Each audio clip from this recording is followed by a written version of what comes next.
بسم اللہ الرحمن الرحیم اللہم صلی علی محمد وعلی آل محمد۔ السلام علیکم ورحمۃ اللہ وبرکاتہ۔ حضرت خبیب رضی اللہ تعالیٰ عنہ بن عدی کے ایمان کا امتحان۔ دشمن جب محلہ چھوڑ دے یا شہر سے نکل جائے تو سکون مل جاتا ہے، لیکن مسلمانوں نے جب چھوڑا اور تمام جائیداد میں کفار کے حوالے کر کے مکہ سے 300 میل دور مدینہ میں جا آباد ہوئے تو کفار پہلے سے زیادہ بے قرار ہو گئے۔ اصل واقعہ یہ ہے کہ ہجرت مدینہ سے انہیں یقین ہو گیا تھا کہ مسلمان الگ ہو کر تیاری کریں گے، لیکن اہل عرب رسول اللہ صلی اللہ علیہ وآلہ وسلم کی دعوت کو قبول کر لے، یہ خطرہ دریا بن گیا تو ہماری سرداری کا جاہ و جلال اسلام کے سلام حق کے سامنے خسو خاشاک کی طرح بہہ جائے گا۔ مدینہ پہنچ کر مسلمانوں کو پہل کرنے کی ضرورت پیش نہیں آئی۔ قریش مکہ نے اپنی دماغی پریشانیوں کے ماتحت خود ہی آبیل مجھے مار کی روش اختیار کر لی۔ جب بدر اور احد کے میدانوں میں ان کی طے غازماؤں کا زعم باطل بھی ختم ہو گیا تو وہ سازش کے جال بھی بچھانے لگے۔ انہوں نے ازل و فارا کے 7 آدمیوں کو رسول اللہ صلی اللہ علیہ وآلہ وسلم کے پاس بھیجا اور کہلوایا، اگر آپ ہمیں چند مبلغ عنایت فرما دیں تو ہمارے تمام قبیلے مسلمان ہو جائیں گے۔ حضور صلی اللہ علیہ وآلہ وسلم نے عاصم بن ثابت کی ماتحتی میں کل 10 بزرگ صحابہ کا وفد ان کے ساتھ بھیج دیا۔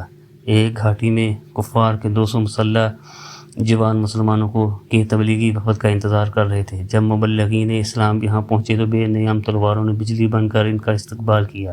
مسلمان اگرچہ اشاعت و قرآن کے لیے گھروں سے نکلے تھے مگر تلوار سے خالی نہ تھے۔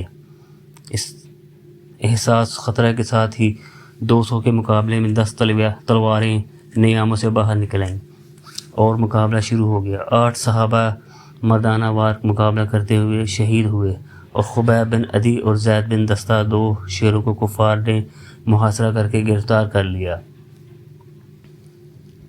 سفیان حضری انہیں مکہ لے گیا۔ یہ دونوں صالح مسلمان نقد قیمت پر مکہ کے درندوں کے ہاتھ فروخت کر دیے گئے۔ حضرت خبیب بن عدی اور حضرت زید کو حارث بن عامر کے گھر ٹھہرایا گیا۔ پہلا حکم یہ دیا گیا کہ انہیں نہ روٹی دی جائے نہ پانی۔ حارث بن عامر نے حکم کی تعمیل کی اور کھانا بند کر دیا۔ ایک دن حارث کا 9 عمر بچہ چھری سے کھیلتا ہوا حضرت خبیب کے پاس پہنچا۔ اس مرد صالح نے جو کئی روز سے بھوکا اور پیاسا تھا، حارث کے بچے کو گود میں بٹھا لیا اور چھری اس کے ہاتھ سے لے کر زمین پر رکھ دی۔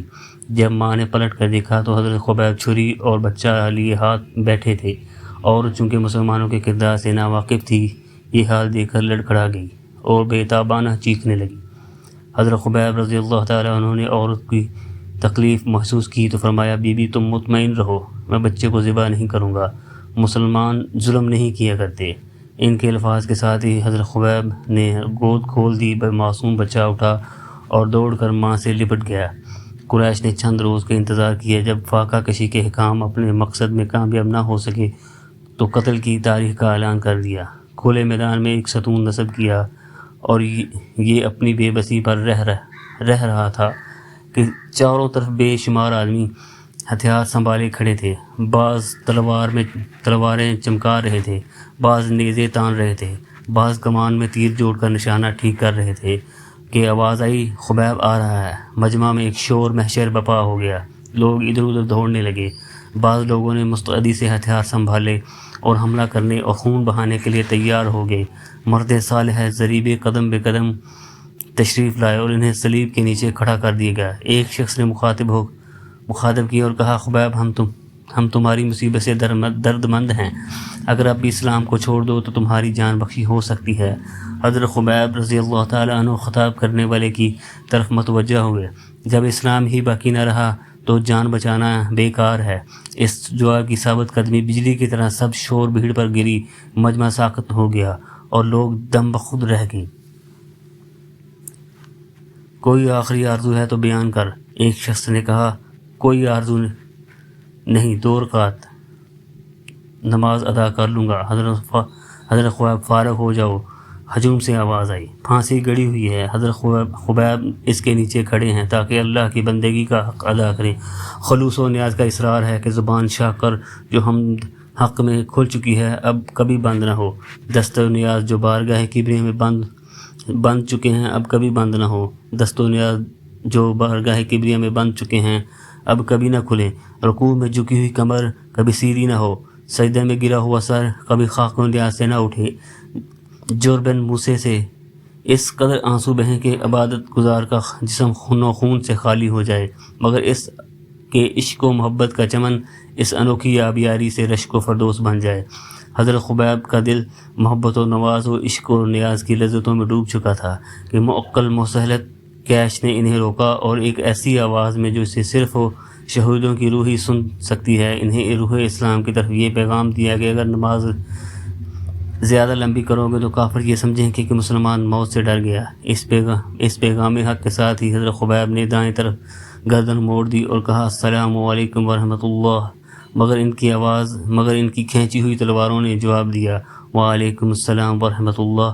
اب آپ نے بائیں طرف گردن موڑ دی اور کہا السلام علیکم ورحمۃ اللہ۔ کفار اب بھی خاموش رہے، مگر نیزوں کی انیاں اور تیروں کی زبانیں رو کر پکاری اے مجاہد السلام علیکم ورحمۃ اللہ۔ اللہ مرد مجاہد خبیب رضی اللہ تعالیٰ السلام پھیر کر صلیب کے نیچے کھڑے ہو گئے۔ کفار نے انہیں پھانسی کے ستون کے ساتھ جکڑ دیا اور پھر نیزوں اور تیروں کو دعوت دی کہ وہ آگے بڑھیں اور ان کے صدقہ و مظلومیت کا امتحان لیں۔ ایک شخص آگے آیا، اس نے خبیب مظلوم کے جسم پاک کے مختلف حصوں پر نیزے سے ہلکے ہلکے چیر لگائے اور وہی خون اطہر جو چند ہی لمحے پیشتر حالت نماز میں لشکر و سپاس کے آنسو بن کر آنکھوں سے بہا تھا، اب زخموں کی آنکھ سے شہادت کے مشک بو قطرے بن کر ٹپکنے لگے۔ پیکرے صبر خبیب کے دردناک مصائب کا تصور کیجیے، اب ستون کے ساتھ جکڑے ہوئے ہیں، کبھی ایک تیر آتا ہے اور دل کے پار ہو جاتا ہے، کبھی نیزہ لگتا ہے اور سینے کو چیر دیتا ہے۔ ان کی آنکھیں آتے ہوئے تیروں کو دیکھ رہی ہیں، ان کے عضو سے خون بہہ رہا ہے، مگر درد و تکلیف کہ اس قیامت میں بھی ان کا دل اسلام سے نہیں ٹلتا۔ ایک اور شخص آگے آیا، اس نے حضرت خبیب کی جگر پر نیزے کی انی رکھ دی، پھر اس قدر دبایا کہ وہ کمر کے پار ہو گئی۔ یہ جو کچھ ہوا حضرت خبیب رضی اللہ تعالیٰ کی انہوں کی آنکھیں دیکھ رہی تھی۔ حملہ آور نے کہا اب تو تم بھی پسند کرو کہ محمد صلی اللہ علیہ وآلہ وسلم یہاں لگ جائیں اور تم اس مصیبت سے چھوٹ جاؤ۔